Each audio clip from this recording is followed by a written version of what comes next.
Hello, and welcome to Auntie Sandy's Storyland. Please join us at our new home on the Lotus Prism Network at patreon.com. Our story for today is Snow Puppy by Marcus Pfister. Rascal was bored.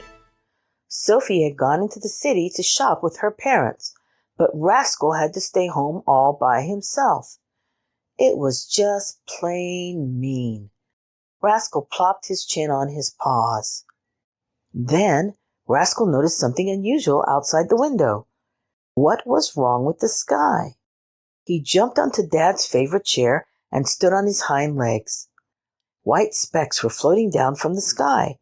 They looked just like those funny soft things that had swirled out of a pillow one time. Rascal had been playing with the pillow and tore it open.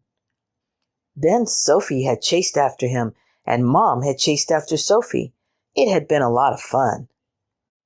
Rascal jumped off the chair and sped to the door. He had to jump up to the doorknob 3 times, but at last the door opened. There was already a thick blanket of snow on the ground. Rascal raced around in it excitedly. The game with the snowflakes was as much fun as the game with the torn pillow. But the flakes were ice cold, and when they landed on his nose, they disappeared without a trace. Something was moving near the fence. It was small and brown, and now it was hopping across the field. Rascal needed to get a closer look. Barking happily, he leapt to the fence, squeezed through, and ran towards the woods. A new game! Rascal chased after the rabbit, farther and farther away from home. Suddenly the rabbit disappeared. It seemed as if it had been swallowed up by the ground. No matter how hard he tried, Rascal couldn't find it. He didn't give up, though. After all, he had a good nose. He sniffed and he sniffed until finally his nose led him to a mysterious hole.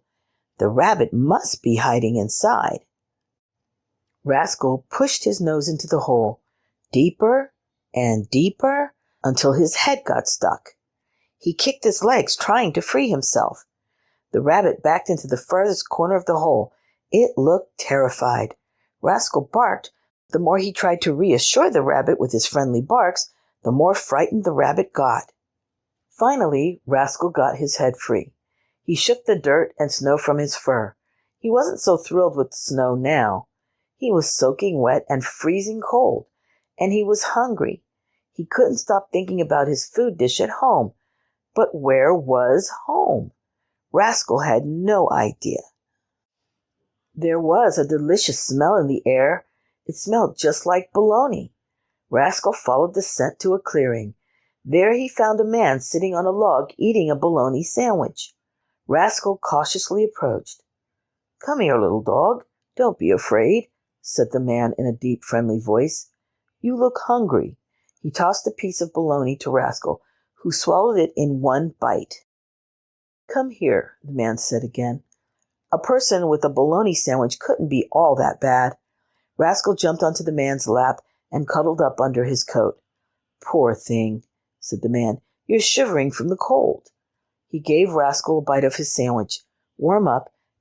Then we'll go to town to sell my Christmas trees. It'll be nice to have a little help this year." The man wrapped Rascal in a blanket and set the pup beside him. Wow! Rascal had never been on a horse-drawn sleigh. The mighty horse stomped the ground impatiently. "Giddy up, Martha!" And they were off. Martha snorted in the cold winter air, and the heavy sleigh slid through the white countryside. The clanging of Martha's bells and the rocking of the sleigh lulled Rascal softly to sleep. "We're there, my little friend," said the man, waking Rascal from his sleep. The man unloaded the pine trees from his sleigh. Thousands of Christmas lights lit up the square. The marketplace hustled and bustled with shoppers. Rascal watched shyly from his cozy blanket. He missed Sophie and his nice, warm home. Suddenly Rascal heard a familiar voice. "Daddy, look! This little tree is beautiful!" Rascal leaped from the sleigh barking and sprang into Sophie's arms. "Rascal, what are you doing here?" cried Sophie. The man explained how he had found Rascal in the woods. "We can't thank you enough," said Mom. It would have been a sad Christmas without Rascal. Then Mom invited the man to come for Christmas dinner. "That's very kind of you," said the man, "but I couldn't possibly accept." At that, Rascal snatched the corner of the man's coat and pulled with all his might. "Well, I guess I have no choice," said the man, laughing. Rascal wagged his tail in agreement, and the whole family looked forward to a very special Christmas. That is the end of our story for today. Thank you so much for tuning in. Join our exclusive Storyland membership on the Lotus Prism Network to get special appreciation bonuses and rewards as a valued member of our listener team. To join our membership, go to patreon.com/the Lotus Prism Network. For those who like the book we read today and would like to purchase it, please click the link in the description.